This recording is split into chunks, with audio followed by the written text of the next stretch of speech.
probably has been going on in my mind for a number of years. In the book Hurdles, the idea comes from a story I shared in a class when I was teaching one day, and about how to overcome obstacles. Too many people, too many of my students, the players that I coached, would often just quit on themselves because they didn't think they could make it. And so in talking to them, the image came into my mind. And I went right to the chalkboard and drew a straight line. That's the 100-meter dash. I'm telling them this is what life is like, could be. This is you at the starting line. This is your goal. If life was like a 100-meter dash, all you have to do is run as fast as you want to get your goal.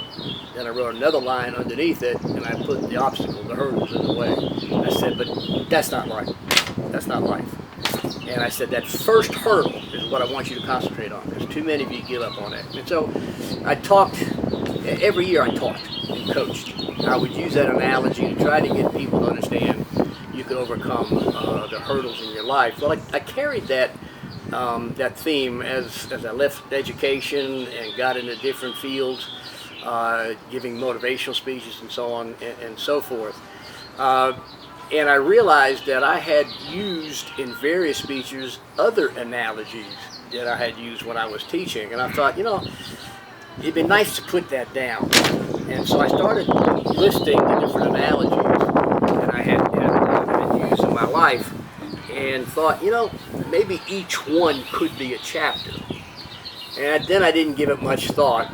And then we lost our son, and I realized that a lot of people had suffered similar tragedies, and I thought, is there something I can say to help people deal with tragedies, deal with difficult things? And then all of a sudden the image of the hurdles came out again. I said, well, maybe I've got something here.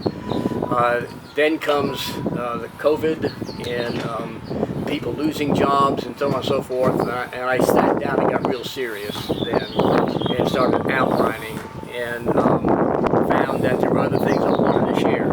Not just my own analogies, but things that I had heard, things I'd gotten from movies, for example, things that I'd heard from the East Coast football coach, which I thought was very, very powerful, and I wanted to share that.